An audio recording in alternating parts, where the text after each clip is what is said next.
இந்த வீடியோல choose and if function இந்த ரெண்டு ஃபங்க்ஷனுடைய ப்ராட்காஸ்டிங் எபிலிட்டியை நான் உங்களுக்கு எக்ஸ்பிளைன் பண்றேன்.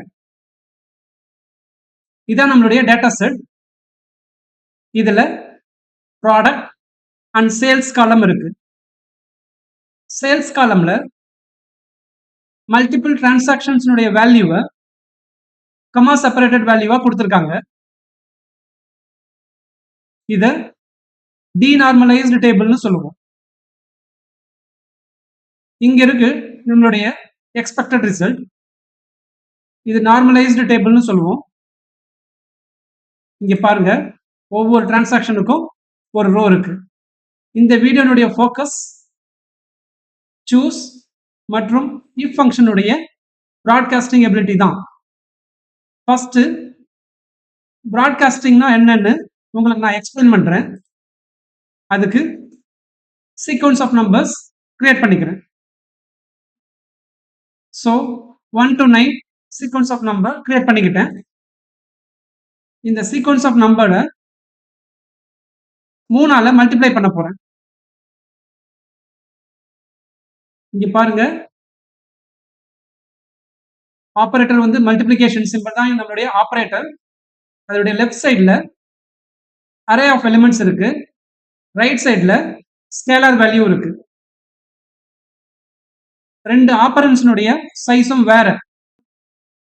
அந்த மாதிரி இருக்கும்பொழுது இந்த அரேனுடைய ஒவ்வொரு ஐட்டமையும் 3ஆல மல்டிப்ளை பண்ணிருக்கு. இது பிஹைண்ட் த சீன்ஸ்ல எப்படி பண்றது நான் எக்ஸ்பிளைன் பண்றேன் பாருங்க. எக்ஸல் பேக் எண்ட்ல இந்த மாதிரி சீக்வன்ஸ் ஆஃப் நம்பர் கிரியேட் பண்ணிக்கும். ரோஸ்ல வந்து 9 இருக்கும், 3ல ஸ்டார்ட் பண்ணும், இன்க்ரிமெண்ட் எதுவும் இருக்காது.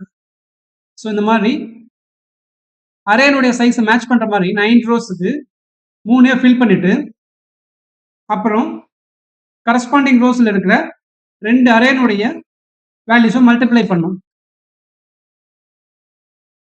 இந்த மாதிரி 3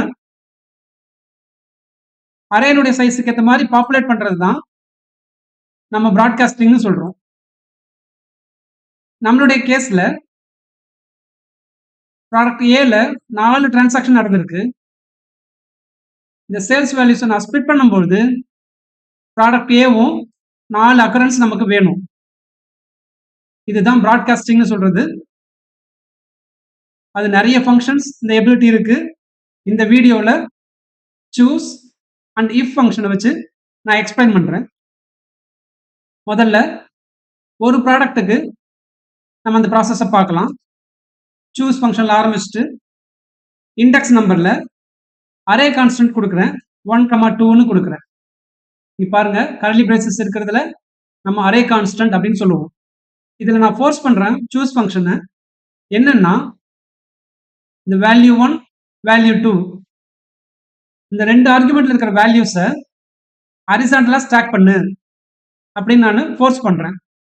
இங்க பாருங்க, வேல்யூ 1ல இங்க ப்ராடக்டை கொடுக்குறேன், A3 செல்.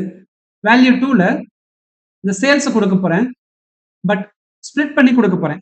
அதுக்காக டெக்ஸ்ட் ஸ்பிளிட் அப்படின்னு ஃபங்க்ஷனை ஸ்டார்ட் பண்ணிக்கிட்டேன்.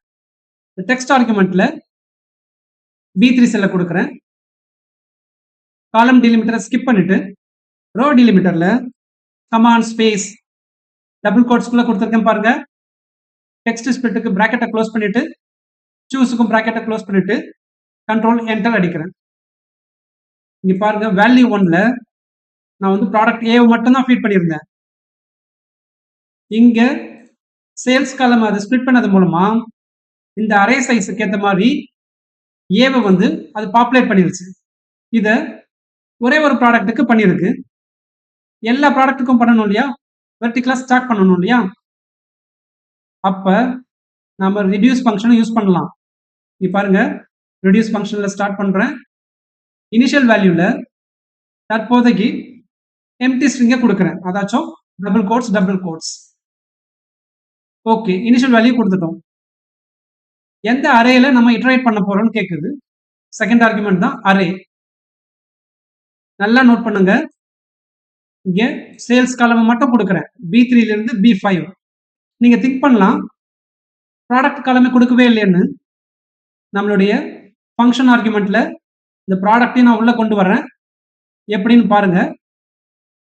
3வது ஆர்குமெண்ட் ஃபங்க்ஷன். ரெடியூஸ் வந்து லாம்டா ஹெல்பர் ஃபங்க்ஷன். அதனால லாம்டால ஸ்டார்ட் பண்ணிக்கிறேன். ரெடியூஸ் ஃபங்க்ஷனை பொறுத்த வரைக்கும் 2 வேரியபிள் டிக்ளேர் பண்ணணும்.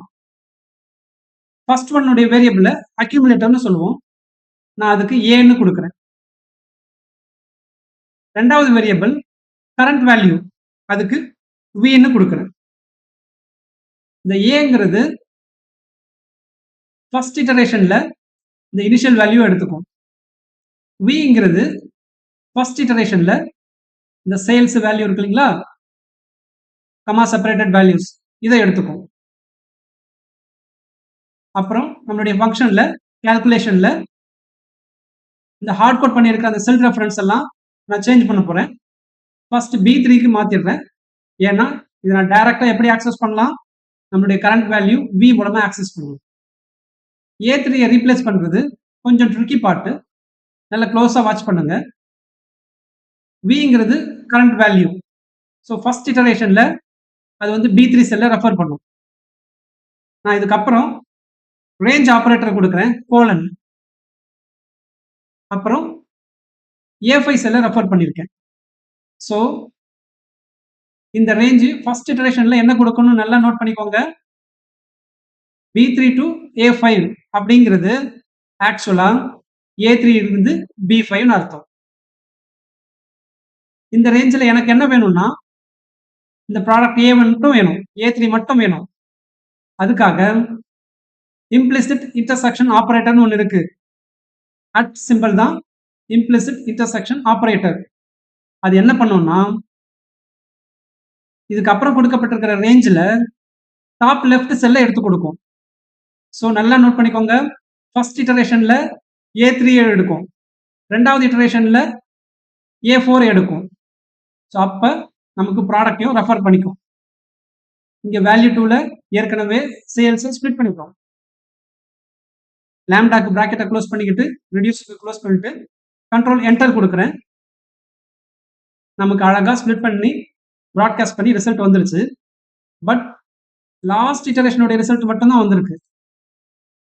ரெடியூஸ் ஃபங்க்ஷனுடைய ப்ரோக்ராமிங் எபிலிட்டியே அதுதான். லாஸ்ட் இட்டரேஷனுடைய ரிசல்ட் மட்டும்தான் கொடுக்கும். பட் அதுல ஒரு ஒர்க் அரவுண்ட் இருக்கு. இதுக்கு முன்னாடி இருக்கிற ரிசல்ட்டை இன்டர்மீடியட் ரிசல்ட்ஸையும் நம்மளால வெர்டிகலா ஸ்டாக் பண்ணி ரெடியூஸ் ஃபங்க்ஷன்ல ரிசல்ட்டா கொடுக்க முடியும்.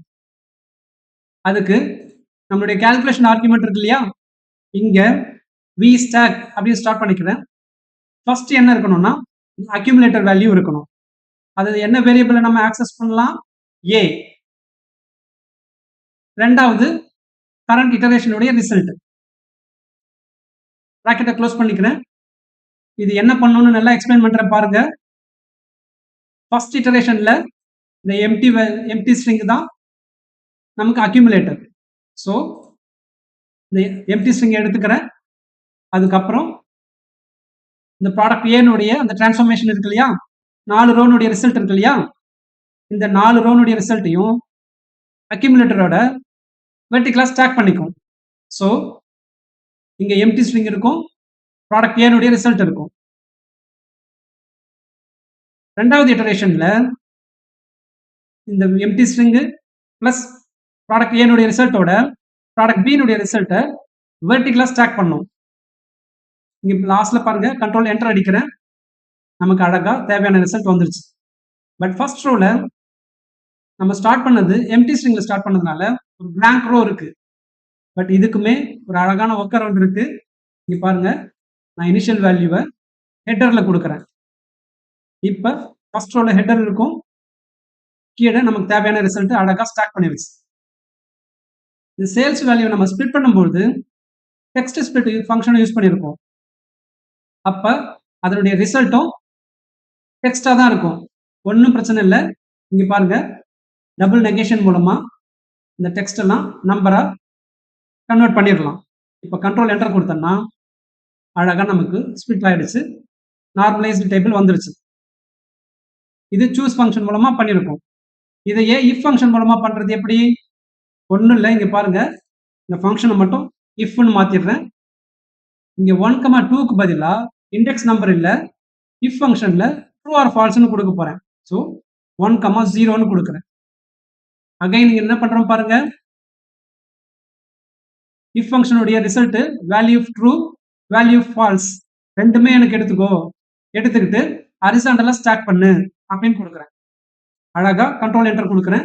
சேம் ரிசல்ட் வந்துருச்சு. இதுல நிறைய விஷயம் நம்ம பார்த்திருக்கோம். implicit intersection, if ஃபங்க்ஷன் மூலமா ஹரிசாண்டலா ஸ்டாக் பண்றது, அதுக்கப்புறம் ப்ராட்காஸ்டிங். ஸோ நல்லா ப்ராக்டிஸ் பண்ணுங்க, ரொம்ப யூஸ்ஃபுல்லா இருக்கும். தேங்க்ஸ் ஃபார் வாட்சிங். Please like, share and subscribe.